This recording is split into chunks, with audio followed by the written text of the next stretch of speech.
فرمایا ان اللہ و ملائکتہ، بے شک اللہ تعالیٰ اور اس کے فرشتے یصلون علی النبی، نبی پر رحمت بھیجتے ہیں، یعنی فرشتے تو رحمت کی دعا کرتے ہیں اور اللہ رحمت بھیجتا ہے۔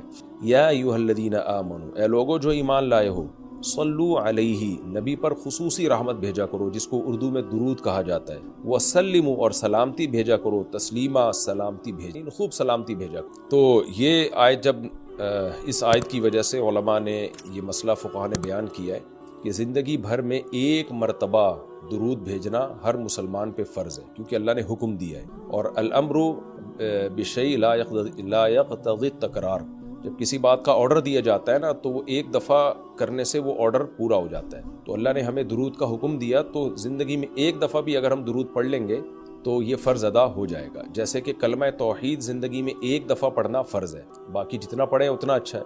اور جب کسی مجلس میں نبی صلی اللہ علیہ وسلم کا ذکر کیا جائے تو ایک مرتبہ اس میں درود پڑھنا واجب ہے، فرض نہیں ہے۔ فرض اور واجب ایک اصطلاح ہے۔ فرض کا مطلب ہوتا ہے جس کی دلیل یقینی اور قطعی ہو، تو چونکہ قرآن نے درود پڑھنے کا حکم دیا تو وہ چونکہ یہ نہیں اللہ نے کہا کہ ہمیشہ پڑھتے رہا کرو، بلکہ پڑھو، تو ایک دفعہ پڑھنا اس قطعی یقینی دلیل کی وجہ سے فرض ہے۔ تو فرضیت ایک ایسی چیز ہوتی ہے جس کا انکار کرنے سے انسان کافر ہو جاتا ہے، کیونکہ اس کی دلیل بہت مضبوط ہوتی ہے۔ اور دوسری حدیث میں آتا ہے کہ وہ شخص بخیل ہے کہ میرے سامنے اس کا تذکرہ کیا جائے اور مجھ پر درود نہ پڑے۔ تو اس حدیث یہ چونکہ خبر واحد ہے، کیونکہ ظاہر ہے قرآن جس طرح تواتر کے ساتھ ثابت ہے، اس طرح اخبار آحاد جو خبر واحد ہوتی ہیں وہ اس طرح تواتر کے ساتھ ثابت نہیں ہوتی، تو اس میں تعویل کا بھی امکان ہوتا ہے۔ تو اس لیے فقہاء، خاص طور پر احناف جو ہیں، فقہاء حنفیہ، انہوں نے فرض اور واجب ایک ٹرم بنائی ہے شرعی مسائل کو سمجھانے کے لیے۔ تو اس لیے انہوں نے کہا کہ جب کسی مجلس میں نبی کا نام آئے نا تو اس مجلس میں ایک دفعہ کم سے کم درود پڑھنا واجب ہے۔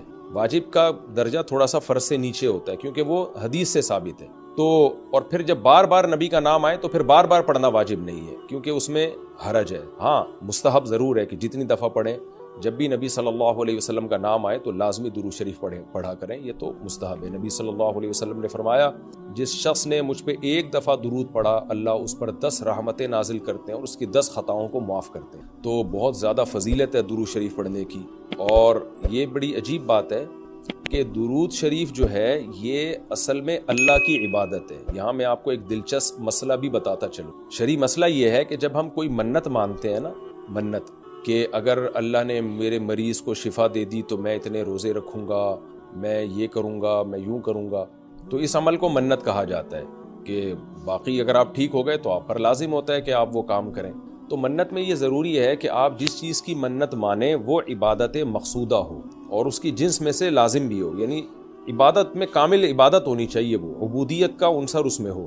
جیسے آپ نے منت مانی کہ اگر جو ہے میں امتحان میں پاس ہو گیا تو میں 3 روزے رکھوں گا، تو روزے عبادت ہے، مقصود ہے، یعنی عبادت مقصودہ میں سے۔ لیکن اگر آپ نے منت مانی کہ میں اگر امتحان میں پاس ہو گیا تو میں وضو کروں گا، تو وضو چونکہ مقصود نہیں ہے، عبادت مقصودہ نہیں ہے، وضو سے مقصد تو نماز ہوتی ہے، تو وہ منت آپ کے اوپر لازمی نہیں ہوگی۔ آپ نے اگر منت مانی کہ جی میں صدقہ کروں گا، تو صدقہ عبادت مقصودہ ہے اور اس کی جنس میں سے جو زکوٰۃ ہے وہ واجب بھی ہے۔ روزے کی جنس میں سے رمضان کا روزہ واجب ہے۔ آپ نے نفل نماز کی منت مانی تو بھی منت پورا کرنا آپ پر لازم ہے، کیونکہ نفل نماز جو ہے وہ عبادت بھی ہے اور اس کی جنس میں سے یعنی فرض نماز آپ پر لازم بھی ہے۔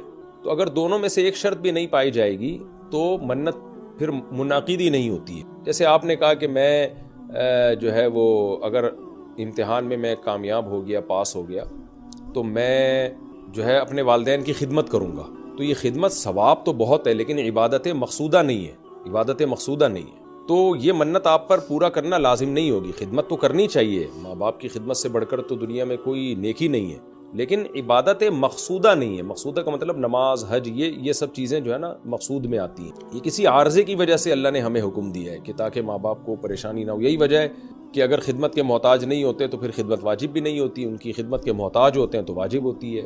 لیکن نماز تو جب بھی ٹائم آئے گا آپ پر لازم ہوگی، زکوٰۃ تو سال گزرنے کے بعد جب بھی صاحب نصاب ہوں گے آپ پر لازم ہوگی، چاہے غریبوں کو ضرورت ہو یا نہ ہو، آپ پر تو زکوٰۃ واجب ہوتی رہے گی۔ تو اب علماء کا اختلاف ہوا ہے کہ اگر کوئی شخص درود شریف کی منت مانتا ہے تو کیا اس پر درود شریف کی منت پوری کرنا لازم ہے؟ بعض علماء نے کہا کہ نہیں، کیونکہ درود شریف بھی عبادت مقصودہ میں سے نہیں ہے۔ اس کی پہلے میں اور آسان مثال دیتا ہوں، جیسے تلاوت۔ علماء کہتے ہیں اگر کوئی یہ منت مانتا ہے کہ اگر میں امتحان میں کامیاب ہو گیا تو میں 3 پارے تلاوت کروں گا، تو یہ منت پوری کرنا بھی واجب نہیں ہے، کیونکہ قرآن پڑھنا بہت زیادہ ثواب تو ہے لیکن عبادت مقصودہ نہیں ہے، بلکہ مقصد قرآن سے کیا ہے کہ آپ کا دل بنے اور آپ کو آخرت کی یاد تازہ ہو، آپ کو شرعی احکام کا علم ہو۔ ثواب بہت ہے، ہر ثواب کا کام اصطلاحی عبادت نہیں ہوتا، خوب سمجھ لیں۔ عبادت کی بھی دو قسمیں ہیں، ایک عبادت ٹرم ہے، اصطلاح ہے، اور ایک عبادت مجازن ہم عبادت، ہر اچھے کام کو عبادت کہتے ہیں۔ اس لحاظ سے تو کھانا کھانا بھی عبادت ہے کہ اگر آپ کی نیت اچھی ہے اس سے، لیکن ایک ہوتی ہے مقصود عبادت، تو مقصودہ عبادت میں سے نہیں ہے۔ ثواب بہت ہے قرآن کی تلاوت کرنا، اللہ سے محبت کی علامت ہے، بغیر سمجھ کے پڑھنا بھی بہت بڑی نیکی ہے، قرآن بغیر سمجھ کے پڑھنا بھی، لیکن قرآن کی تلاوت کی منت جو ہے وہ منعقد نہیں ہوتی۔ تو اسی طرح اب یہ اختلاف ہوا ہے کہ اگر کوئی درود شریف کی منت مان لیتا ہے کہ اگر میں امتحان میں کامیاب ہو گیا تو میں 100 دفعہ درود شریف پڑھوں گا، تو کیا یہ منت پوری کرنا واجب ہے یا نہیں؟ تو بعض علماء کہتے ہیں کہ واجب نہیں ہے۔ وجہ اس کی ہے کہ درود شریف عبادت مقصودہ نہیں ہے، کیونکہ درود شریف کا مقصد تو یہ سید الانبیاء محمد صلی اللہ علیہ وسلم سے محبت کا اظہار، تو یہ نماز روزے کی طرح نہیں ہے۔ لیکن راجح قول یہ ہے، جس پہ فتویٰ دیا گیا ہے، کہ یہ منت پوری کرنا واجب ہے، کیونکہ درود شریف عبادت مقصودہ ہے، اور عبادت مقصودہ ہے اور اس کی جنس میں سے واجب بھی ہے، فرض بھی ہے۔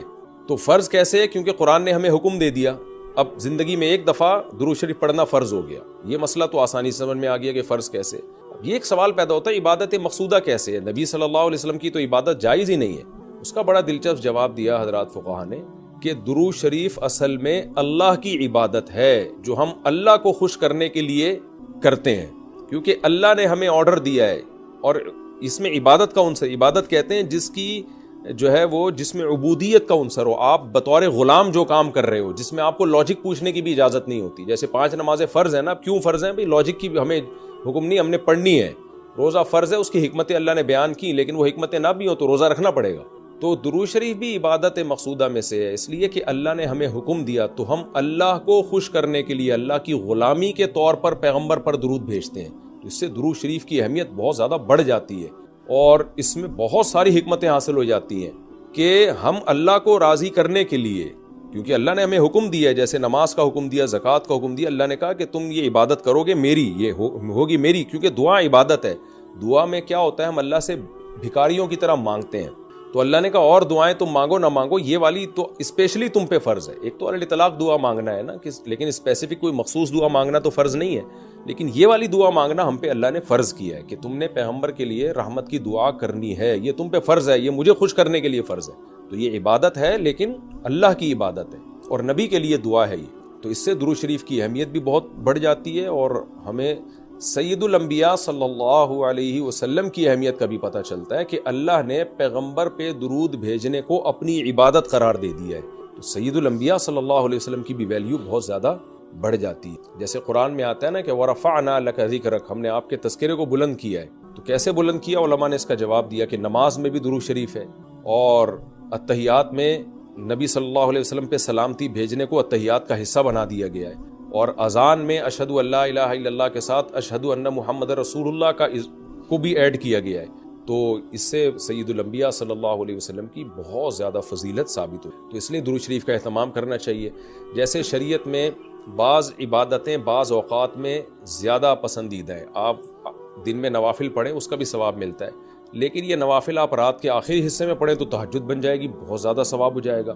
آپ روزہ رکھیں، عام دنوں میں ثواب ہے، پیر جمعرات کو زیادہ ثواب ہے، ایام بیز میں زیادہ ثواب ہے، رمضان کا تو بہت ہی زیادہ ثواب ہے، عاشورہ کا بھی ثواب ہے۔ تو جیسے جتنی بھی عبادتیں ہیں وہ خاص دن اور خاص اوقات میں ان کی فضیلت بڑھ جاتی ہے، تو ایسے ہی درود شریف کے بارے میں حدیث میں آتا ہے کہ عام دنوں میں بھی درود شریف میں بہت ثواب ملتا ہے، لیکن صحیح حدیث سے یہ بات ثابت ہے کہ جمعے کے دن درود شریف پڑھنا عام دنوں سے زیادہ افضل ہے۔ اسی وجہ سے ہمارے اکابر کا ہمیشہ سے معمول رہا ہے، جو ہم نے دیکھا بھی ہے کہ وہ جمعے کے دن خاص طور پر عصر کی نماز کے بعد درود شریف پڑھنے کا بہت زیادہ اہتمام کرتے ہیں، اور جب وہ عمرے کے لیے یا حج کے لیے جاتے ہیں تو بھی مسجد نبوی میں اکثر وہ میں نے دیکھا اپنے بڑوں کو کہ وہ عصر کی نماز کے بعد نا مسجد نبوی میں صرف درود شریف ہی پڑھتے ہیں بیٹھ کے۔ ایک تو وہ جگہ ایسی ہے کہ جہاں سید الانبیاء صلی اللہ علیہ وسلم کا روضہ اطہر ہے سامنے، اور پھر وہاں جمعے کا دن بھی ہو تو اور پھر عصر کا وقت جو ہے وہ قبولیت کا وقت ہوتا ہے جمعے کے دن، جیسے کہ حدیث میں آتا ہے نا، جمعے کے دن ایک گھڑی ایسی ہوتی ہے جس میں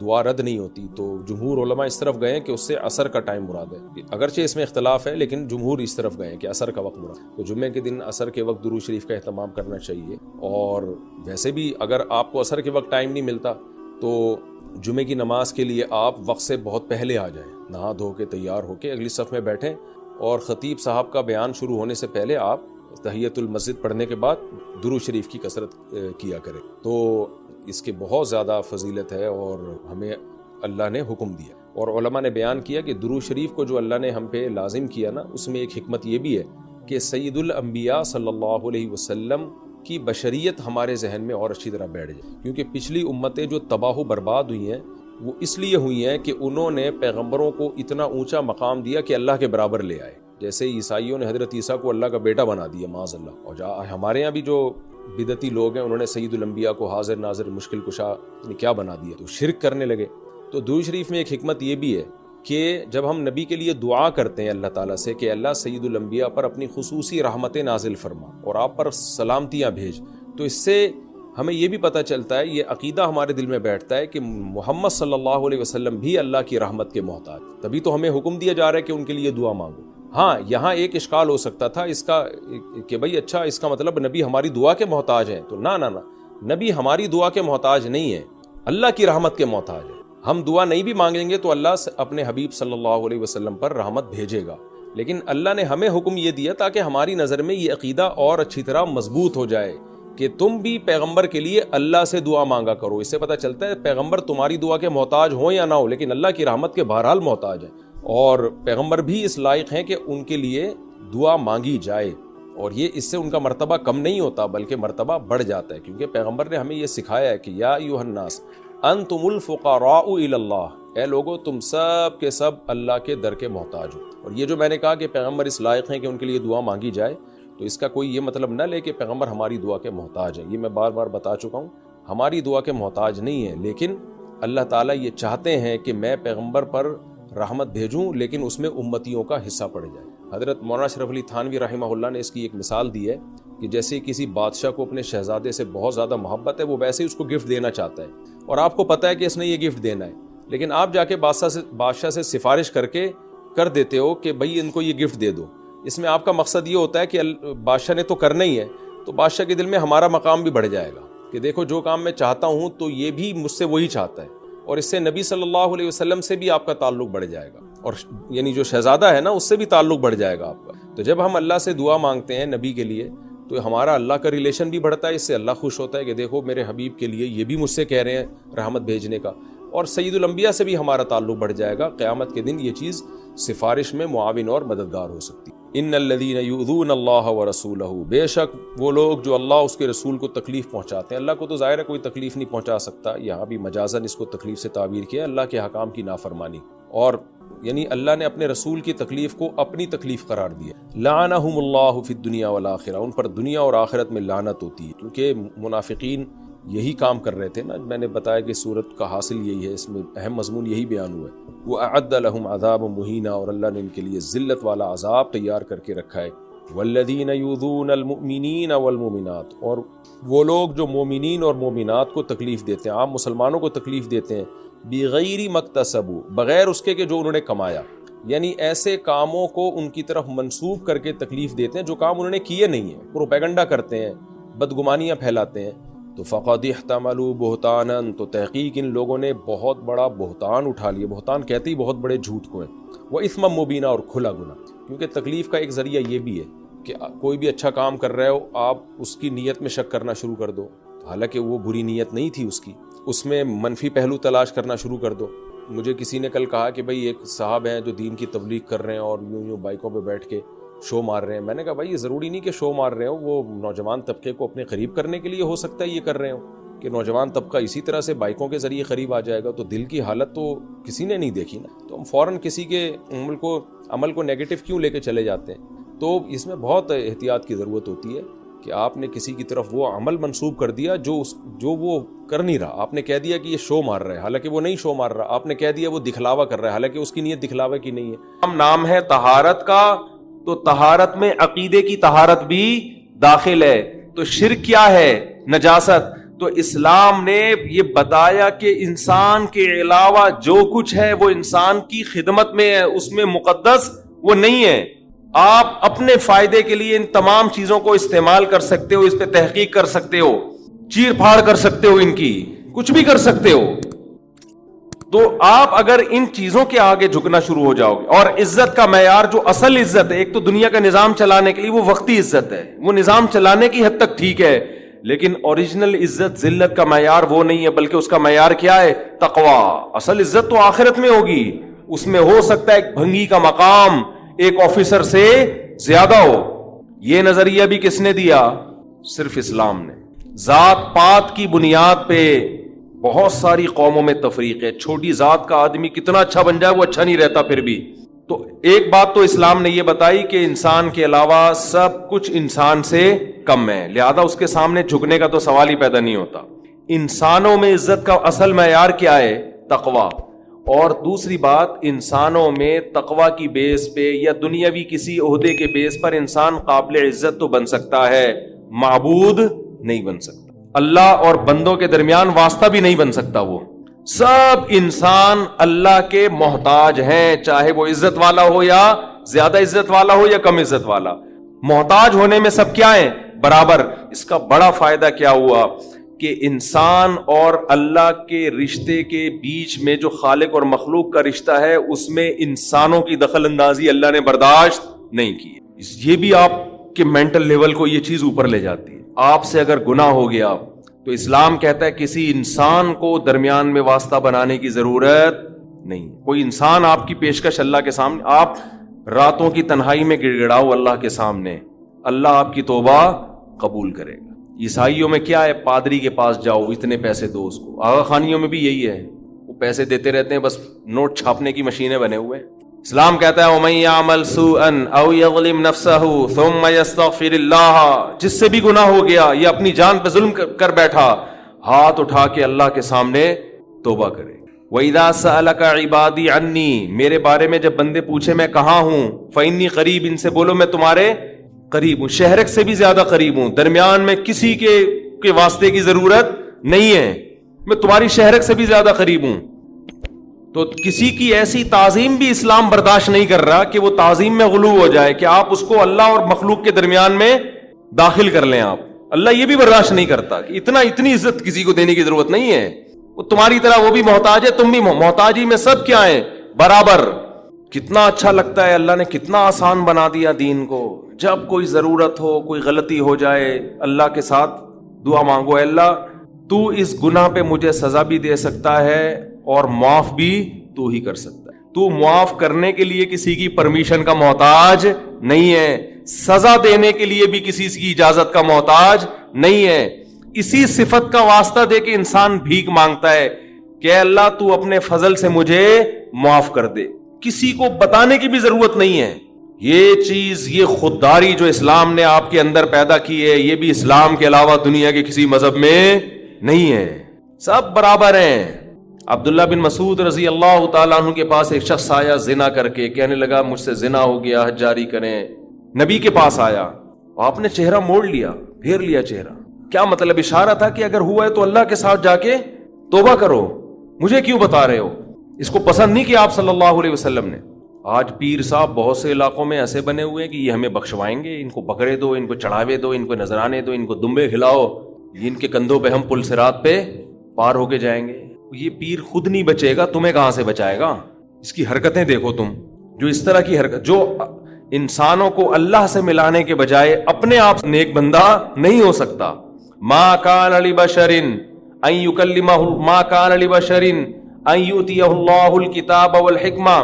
کسی بشر میں یہ مجال نہیں ہے, قرآن کے الفاظ دیکھو, کسی انسان کی یہ مجال نہیں ہے کہ اللہ اسے نبوت دے دے پھر وہ لوگوں کو اللہ کا غلام بنانے کے بجائے اپنا غلام بنانا شروع کر دے. کسی بشر میں یہ مجال نہیں ہے, کیونکہ جب اللہ نبوت دیتا ہے تو اس بشر میں اللہ کی عظمت اور جلال بیٹھ جاتی ہے. جلال بیٹھنے کے نتیجے میں وہ لوگوں کو کبھی بھی اپنی طرف دعوت نہیں دے گا. صحابی نے دیکھا اونٹ نے نبی کو سجدہ کیا تو صحابہ نے عرض کیا یا رسول اللہ آپ ہمیں بھی اجازت دیں سجدہ کروں. آپ نے فرمایا نا نا نا نا, آج بتاؤ کوئی کسی جاہل پیر کے ساتھ یہ منظر ہو, کوئی جانور آ کے سجدہ کر لے, وہ تو خوشی سے پاگل ہو جائے گا, وہ تو کہے گا دیکھو جب یہ کر رہا ہے تو تم کیوں نہیں کر رہے. نبی نے اپنے گرد سجدہ کرنے سے منع کیا. آپ صلی اللہ علیہ وسلم نے فرمایا اللہ یہود و نصارہ پہ لعنت کرے, انہوں نے اپنے پیغمبروں کے دنیا سے جانے کے بعد اپنے پیغمبروں کی قبروں کو سجدہ گاہ بنا لیا, اپنے پیغمبروں کی قبروں کو عیدگاہ بنا لیا, جیسے عید میں میلے ٹھیلے ہوتے ہیں. اسی وجہ سے پیغمبر صلی اللہ علیہ وسلم کی قبر پہ میلے ٹھیلے رش لگا کے بیٹھنا اس کی اجازت نہیں ہے. بس صلاۃ و سلام پڑھیں اور وہاں سے نکل جائیں.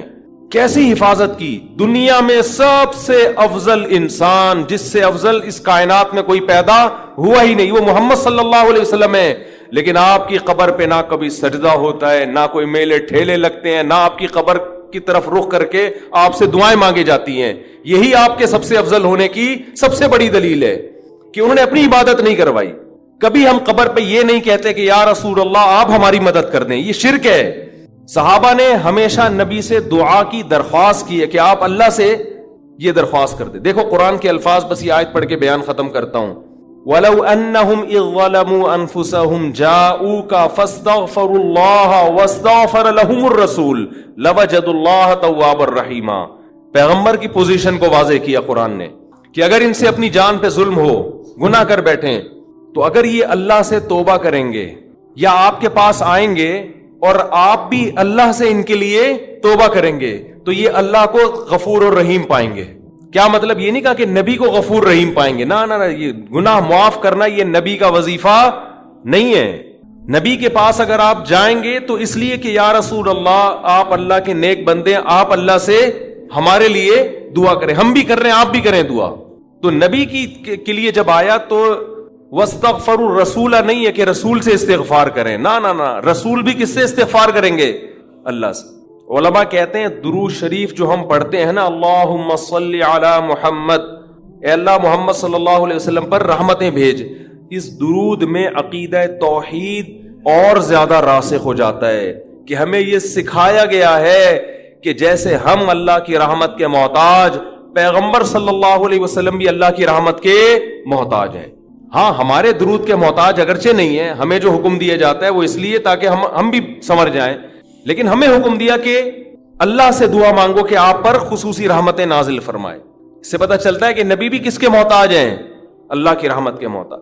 ہمیں دعا کا حکم دیا گیا اور ظاہر ہے اسی لیے دیا گیا کہ یہ دعا اللہ قبول کرے گا اور اپنے نبی پر رحمتیں بھیجے گا. تبھی نبی نے فرمایا جو مجھ پر میرے لیے رحمت کی دعا کرتا ہے اللہ اس پہ 10 رحمتیں بھیجتے ہیں.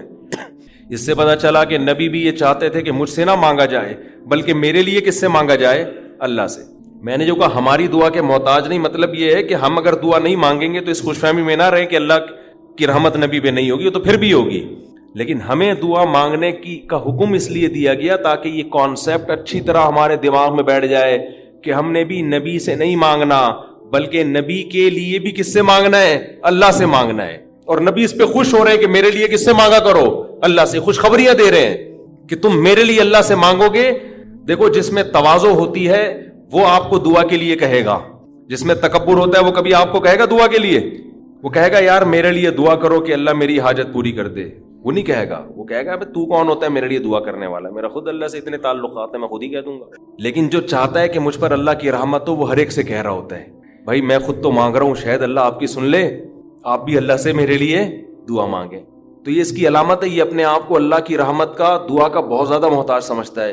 ہمارے نبی سب پیغمبروں کے سردار, لیکن تواضع کتنی, امت کو ترغیب دے رہے ہیں کہ میرے لیے اللہ سے کیا مانگا کرو؟ دعا مانگا کرو. اور ترغیب دی کہ جو میرے لیے ایک دفعہ رحمت کی دعا مانگے گا اللہ اس کو خوشخبری دے رہا ہے کہ اللہ اس پہ 10 رحمتیں نازل کرے گا. اور فرمایا جمعے کے دن مجھ پہ زیادہ درود بھیجا کرو. کیا مطلب؟ درود بھیجنا کیا ہے؟ نبی کے لیے اللہ سے دعا مانگنا. تو اسلام نے شرک کی بنیادوں کو جڑ سے اکھاڑ دیا کہ نہیں اکھاڑ دیا؟ اس کے بعد بھی کوئی اگر یا رسول اللہ مدد کہتا ہے, یا رسول اللہ انظر حالنا واسمع قالنا, اور نبی سے دعائیں مانگتا ہے, تو آپ سوچو وہ 180 ڈگری کے زاویے پر چل رہا ہے اسلام کی تعلیمات سے. اسلام ادھر اور وہ بالکل اس کے اگینسٹ. بار بار حکم دے رہا ہے اسلام کے نبی کے لیے دعا مانگو, کس سے؟ اللہ سے. خصوصی رحمتوں کی دعا مانگو نبی کے لیے. اور نبی نے یہ بھی فرمایا کہ اذان کے بعد میرے لیے مقام محمود کی دعا مانگو اللہ سے. ایک مقام ہے جو ایک ہی شخص کو ملے گا اس کائنات میں. نبی نے فرمایا مجھے امید ہے شاید مجھے مل جائے, تو اللہ سے دعا مانگا کرو. وَبَعَثْهُ مَقَامًا مَحْمُودًا الَّذِي وَعَدتَّهُ. تو نبی ہمیں دعائیں سکھا کے گئے کہ میرے لیے بھی قیامت تک دعا مانگتے رہو. کیسی عقیدہ مضبوط کیا ہے کہ بھائی محتاج ہی میں سب کس کے برابر ہیں, سب ایکول ہیں, سب اللہ کے محتاج. تو اللہ تعالی ہمیں شرک کی نجاست سے, گندگی سے توبہ نصیب فرمائے, اور ہماری ناک کے جو سینسر ہیں نا ان کو اللہ ایکٹیو کر دے کہ ہمیں شرک میں اسمیل محسوس ہونا شروع ہو جائے. ابھی وہ ڈیمیج ہو چکے ہیں قبروں پہ سردے دیکھ دیکھ کے اور شرک کر کر کے اور بت پرستی دیکھ دیکھ کے. جب آپ توحید کے, میں جب برما فرسٹ ٹائم گیا منمار, میں نے پہلی مرتبہ کسی بت کے سامنے کسی انسان کو زندہ بیٹھے ہوئے, یوٹیوب میں تو دیکھا تھا, سچی مچی کا پہلی مرتبہ دیکھا. میری جو کیفیت ہوئی ہے نا وہ ناقابل بیان ہے. میں نے فرسٹ ٹائم یہ منظر دیکھا. ایسے مورتیاں بنی ہوئی ہیں, وحشت ان کی شکلوں سے عجیب وحشت ہو رہی, اور ایک انسان ان کے سامنے بیٹھا ہوا ہے. ایسے میری آنکھوں سے لاشعوری طور پر آنسو نکلنا شروع ہو گئے. میں نے کہا اللہ تیرا کتنا فضل ہے, تو نے ہمیں توحید پرست بنایا. مجھے فجر کی نماز یاد آئی کہ فجر میں کیسے ہم اللہ کے سامنے ہاتھ باندھ کے تلاوت کر رہے ہوتے ہیں, الحمدللہ رب العالمین, تمام تعریفیں اس اللہ کے لیے جو تمام جہانوں کا پالنے والا, بڑا مہربان, نہایت رحم. کیسے پیارے سیکٹڈ الفاظ ہیں, اس سے خوبصورت الفاظ ہو نہیں سکتے. اور آپ انسان ہو کے یار اس کے سامنے کیوں بیٹھے ہوئے ہو, یہ کیا لگتا ہے تمہارا؟ تو وہ ہمارے میزبان جا رہے تھے, میری آنکھوں سے مسلسل, وہ بھی حیران. میں نے کہا میں نے پہلی دفعہ کسی انسان کو اتنا گرا ہوا دیکھا ہے, اتنا گرا ہوا. ویڈیو میں دیکھو الگ چیز ہوتی ہے, لیکن جب سچی مچی میں دیکھتا ہے نا یار اس کو ہو گیا, کتنی پستی ہے, کتنی پستی. آپ اس سے کروڑا گنا اچھے ہو, کس کے سامنے کیوں جھک رہے, کیا لگتا ہے تمہارا یہ ایسے بیٹھا ہوا ہے نا وہ بت, کیوں بیٹھے ہو بھائی اس کے سامنے؟ تو احساس شکر پیدا ہوا. پھر میرا پورا بیان ہی اسی موضوع پر ہوا کہ شکر کرو برما کے لوگوں, تمہیں اللہ نے مسلمان بنایا ہے. کتنا اچھا لگتا ہے خدا کے سامنے سجدہ کرنا, کتنا پیارا تصور ہوتا ہے نا اللہ کے سامنے جھک رہے ہیں, کسی پتھر کی بنی ہوئی چیز کے سامنے نہیں جھک رہے, نہ کسی قبر کے سامنے. اور آپ جاؤ ان مزاروں پہ, الگ وحشت ہوتی ہے. میں تو جب بھی کسی مزار پہ گیا ہوں نا کسی کام سے, ویسے مجھے مزاروں میں جانے کا شوق نہیں ہے, کسی کام سے چلے گئے, اب وہ کام کیا ہو سکتا ہے وہ چھوڑو, بات آدمی ویسی سروے کرنے بھی جا رہا ہوتا ہے کہ دیکھوں کس پہ جن چڑھا ہوا ہے. بعض مزاروں پہ نا جن بہت ہوتے ہیں, لوگ جن اتارنے جاتے ہیں, اصل میں جن چڑھتے ہیں وہاں پہ, سمجھتے ہو, اور جن چڑھتا ہی اسی پہ جس پہ جن کو پتا ہوتا ہے مزار جائے گا تو میں تھوڑی دیر کے لیے اتر جاؤں گا تاکہ اس کا اس مزار سے عقیدہ اور زیادہ مضبوط ہو جائے. جس کے بارے میں جن کو پتا ہے کہ مزار جانا ہی نہیں ہے, جن اس پہ چڑھ کے ٹائم ویسٹ نہیں کرتا, سمجھتے ہو. تو وہاں جاؤ, دیکھو مزاروں پہ ایک عجیب سی وحشت ہوتی ہے, ایک اسمیل ہوتی ہے. قبر جو سیدھی ہو, ایک بالش ہو, کچی ہو, اس میں ایک الگ روحانیت اور ایک الگ نورانیت ہوتی ہے اس میں. تو شرک میں اللہ نے ایک اسمیل رکھی ہے, بدبو رکھی ہے, وحشت رکھی ہے, بے سکونی رکھی ہے. لیکن جن کو یہ بے سکونی محسوس نہ ہو, بدبو محسوس نہ ہو, وہ اپنی ناک کا میرے بھائی علاج کروائیں. تھوڑے دن احقر کی خدمت میں بیٹھیں, بزرگوں, میں تو بزرگ نہیں ہوں, بزرگوں کی خدمت میں بیٹھیں, جا کے کچھ اللہ کی باتیں سنیں, اللہ کی کبریائی سنیں, تو ان کو شرک میں اسمیل محسوس ہونا شروع ہو جائے گی. اور ایک چھوٹے درجے کا شرک ہے یہ جو روحانی ٹوپی ڈرامے, جن کو ہم نے سمجھ لیا کہ یہ ہماری بگڑی بنا دیں گے, یہ بھی اسی طرح لچڑ ہے, ان کا باپ بھی تمہارا کچھ بھی نہیں کر سکتا. یہ نہ تمہارا جن اتار سکتے ہیں, نہ تمہاری چڑیل اتار سکتے ہیں, نہ تمہیں کل کی خبر دے سکتے ہیں, نہ تمہیں یہ بتا سکتے ہیں اس پہ کسی نے کیا کیا ہے, یہ کیوں بیمار ہے. ان کا باپ بھی نہیں, اس سے اچھا ڈاکٹر ہے, نفسیاتی ڈاکٹر کے پاس چلے جاؤ, پھر بھی اچھا ہے. تو یہ روحانی ٹوپی ڈراموں کا نا, چاہے کتنا بڑا بزرگ ہو, دیوبندی ہو, اہل حدیث ہو, بریلوی ہو, کچھ بھی ہو, وہ فراڈی پہلے ہوگا, یا فراڈی تو نہیں ہوگا, دماغی توازن خراب ہو چکا ہوگا. تو چھوڑ دو ان فضول پلیتے جلا رہے ہیں, تعویذ گنڈے, ادھر دھاگے, کتنے قمیض اتارو, کیا کیا نکل رہا ہوتا ہے اندر سے یار. آپ نے دیکھا ہمارے کبھی کوئی دھاگا؟ اللہ کا فضل ہے, اللہ نظر بس سے بچائے, ہمارے 14 بچے پل پل کے بڑے ہو رہے ہیں ماشاءاللہ, کھا بھی رہے ہیں, پی بھی رہے ہیں, اسکول بھی جا رہے ہیں, مدرسے بھی جا رہے ہیں. آج تک کسی کے گلے میں کوئی دھاگا نہیں لٹکایا.